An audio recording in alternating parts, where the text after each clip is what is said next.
ദക്ഷിണകാശി എന്നറിയപ്പെടുന്ന ചേലാമറ്റം ശ്രീകൃഷ്ണസ്വാമി ക്ഷേത്രത്തിൽ ബലിതർപ്പണത്തോടനുബന്ധിച്ച് നല്ല ഭക്തജന തിരക്കാണ് അനുഭവപ്പെടുന്നത്. നാടിന്റെ നാനാഭാഗങ്ങളിൽ നിന്നും നിരവധി ഭക്തജനങ്ങളാണ് എല്ലാ വർഷത്തെയും പോലെ ഇവിടേക്ക് ഒഴുകിയെത്തുന്നത്. ഭക്തർക്ക് ബലിതർപ്പണത്തിന് വേണ്ട എല്ലാവിധ സംവിധാനങ്ങളും ഒരുക്കിയിട്ടുണ്ട്. ഒരേ സമയം ഒരുപാട് ആളുകൾക്ക് ബലിതർപ്പണം നടത്തുവാനുള്ള സംവിധാനവും ഒരുക്കിയിട്ടുണ്ട്. അതുപോലെ തന്നെ ഇവിടെ എത്തിച്ചേരുന്ന ഭക്തജനങ്ങൾക്ക് പ്രഭാത ഭക്ഷണവും പ്രസാദഊട്ടും ദേവസ്വം ട്രസ്റ്റിന്റെ നേതൃത്വത്തിലും ഏർപ്പെടുത്തിയിട്ടുണ്ട്.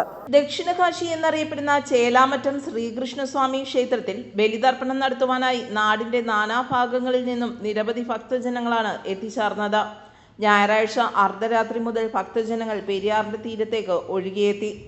പിതൃമോക്ഷദായക ധ്യാനത്തിലുള്ള ശ്രീകൃഷ്ണസ്വാമിയുടെയും നരസിംഹമൂർത്തിയുടെയും പ്രതിഷ്ഠ കൊണ്ടും അപൂർവമായി പടിഞ്ഞാറ് നിന്നും കിഴക്കോട്ടൊഴുകുന്ന പുണ്യനദിയുടെ സാന്നിധ്യം കൊണ്ടും ചേലാമറ്റം ക്ഷേത്രത്തിൽ ബലിതർപ്പണം നടത്തുന്നത് കാശിക്ക് തുല്യമായിട്ടാണ് കണക്കാക്കുന്നത്. ക്ഷേത്രക്കടവിൽ ബലിതർപ്പണത്തിനായി അനേകം പുരോഹിതന്മാരെ ഏർപ്പെടുത്തിയിരുന്നു. ഗതാഗത സുരക്ഷാ ക്രമീകരണങ്ങൾ, കേരള ഫയർഫോഴ്സ്, സ്കൂബ ടീം തുടങ്ങി സജ്ജീകരണങ്ങളും ഏർപ്പെടുത്തിയിട്ടുണ്ട്. ക്ഷേത്രം ട്രസ്റ്റിന്റെ നേതൃത്വത്തിൽ ക്ഷേത്രത്തിൽ എത്തിച്ചേർന്ന ഭക്തജനങ്ങൾക്ക് പ്രഭാത ഭക്ഷണവും പ്രസാദഊട്ടും സജ്ജീകരിച്ചിട്ടുണ്ടെന്ന് സെക്രട്ടറി സി ഹരി, പ്രസാദ് തോഴേലി, ഗൗരി ശങ്കർ എന്നിവർ അറിയിച്ചു. ദക്ഷിണകാശി എന്നറിയപ്പെടുന്ന ചേലാമറ്റം ശ്രീകൃഷ്ണസ്വാമി ക്ഷേത്രത്തിലെ ഈ വർഷത്തെ ശിവരാത്രി മഹോത്സവം ഇന്നലെ രാത്രി 12 മണിക്ക് ആരംഭിച്ചിരിക്കുകയാണ്. രാത്രി 12 മണി മുതൽ ബലിതർപ്പണം നടന്നുകൊണ്ടിരിക്കുകയാണ്. അത് ഈ സമയം വരെ തുടർന്ന് നടന്നുകൊണ്ടിരിക്കുകയാണ്. ഇന്ന് ഉച്ചയ്ക്ക് 1 മണി വരെ ഈ തുടർച്ചയായിട്ടുള്ള ബലിതർപ്പണം നടക്കുമെന്നാണ് പ്രതീക്ഷിക്കുന്നത്.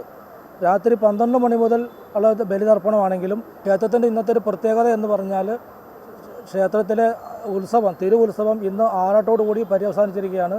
രാവിലെ 5:30 മണി മുതൽ 6:30 മണി വരെയുള്ള സമയത്തേക്ക് ആറാട്ടിന് വേണ്ടിയിട്ട് ദേവനെ പുഴയിലേക്ക് എഴുന്നള്ളിച്ച സമയത്ത് 1 മണിക്കൂറോളം ബലിതർപ്പണം നമ്മൾ നിർത്തിവെച്ചിരിക്കുകയായിരുന്നു. ആ സാഹചര്യത്തിൽ ഒരു നല്ല അഭൂതപൂർവമായ തിരക്കായിരുന്നു, അനിയന്ത്രിതമായ തിരക്കിലായിരുന്നു നിന്നിരുന്നത്. എന്നാൽ ഇപ്പോൾ തിരക്ക് നിയന്ത്രണ വിധേയമാണ്. ഇന്ന് ഈ രാവിലെ 6:30 മണിക്ക് തുടങ്ങിയ പ്രഭാത ഭക്ഷണം ഇപ്പോഴും തുറന്നുകൊണ്ടിരിക്കുകയാണ്. സൗജന്യമായി തന്നെയാണ് നൽകുന്നത്. അത് തീരുന്ന മുറയ്ക്ക് ഉച്ചഭക്ഷണവും നമ്മൾ നൽകാൻ വേണ്ടിയിട്ട് തീരുമാനിച്ചിരിക്കുന്നു.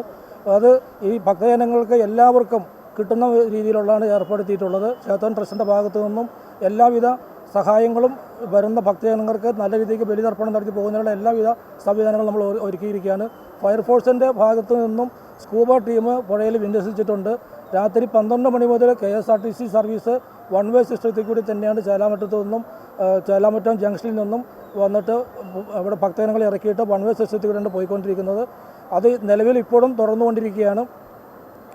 ഇന്ന് വൈകിട്ട് ക്ഷേത്രത്തിൻ്റെ മറ്റൊരു പ്രത്യേകത, ഇന്ന് വൈകുന്നേരം 6 മണിക്ക് ചേലാമറ്റം പുരസ്കാരം എന്ന രീതിയിൽ, അതായത് ഇവിടുത്തെ ഒരു പഴയ പ്രസിഡന്റ് VNN നാരായണൻ നമ്പൂതിരി അവരുടെ സ്മരണാർത്ഥം ചേലാമറ്റം പുരസ്കാരം എന്ന രീതിയിൽ ഒരു അവാർഡ് ഏർപ്പെടുത്തിയിട്ടുള്ളതാണ്. 50,001 രൂപയും ഫലകവും പ്രശസ്തി പത്രവുമാണ് നമ്മൾ നൽകുന്നത്. കഴിഞ്ഞ വർഷം ഇത് വാദ്യകുലപതി ചേരാനല്ലൂർ ശങ്കരൻകുട്ടി മാരാർ അവർക്ക് നൽകിയത്. എന്നാൽ ഇപ്പോൾ ഈ വർഷം നമ്മൾ നൽകുന്നത് സോപാന സംഗീതത്തിലെ കുലപതിയായ ഊരമന ശ്രീ രാജേന്ദ്രൻ മാരാർ അവർക്കാണ് നൽകുന്നത്. അത് പുരസ്കാരം നമുക്ക് നൽകുന്നത് വൈക്കം വിജയലക്ഷ്മി അവർകളാണ് നൽകുന്നത്. കൃത്യം വൈകുന്നേരം 6 മണിക്കാണ് അത് നൽകുന്നത്. ചൊവ്വാഴ്ച വാവിനോടനുബന്ധിച്ചും ഭക്തജനങ്ങൾ ക്ഷേത്രത്തിൽ ബലിതർപ്പണത്തിനായി എത്തിച്ചേരും. ഞായറാഴ്ച രാത്രി 12 മണിയോടെ ആരംഭിച്ച ബലിതർപ്പണം ഇപ്പോഴും നല്ല ഭക്തജന തിരക്കോടുകൂടി തന്നെ നീളുകയാണ്. ഇന്ന് ഉച്ചയ്ക്ക് 1 മണി വരെയാണ് ബലിതർപ്പണത്തിനുള്ള സമയം അനുവദിച്ചിരിക്കുന്നത്. നാടിൻ്റെ നാനാഭാഗങ്ങളിൽ നിന്ന് നിരവധി ഭക്തജനങ്ങൾ ഇവിടെ എത്തിച്ചേരുന്നത്. ദക്ഷിണകാശി ചേലാമറ്റത്ത് ബലിതർപ്പണം നടത്തിയാൽ കാശിക്ക് തുല്യമാണെന്നാണ് ഭക്തജനങ്ങളുടെ ഒരു വിശ്വാസം. അതുകൊണ്ട് തന്നെയാണ് ഇവിടെ ഇത്രയും ഭക്തജന തിരക്ക് അനുഭവപ്പെടുവാനുള്ള കാരണം. എല്ലാവിധ സംവിധാനങ്ങളും ഭക്തർക്ക് വേണ്ടത് ദേവസ്വം ട്രസ്റ്റിൻ്റെ കീഴിലും ഏർപ്പെടുത്തിയിട്ടുണ്ടായിരുന്നു. ക്യാമറമാൻ ജിജോ സെബാസ്റ്റ്യനോടൊപ്പം നിഷ രജീഷ്, മെട്രോ ന്യൂസ്, പെരുമ്പാവൂർ.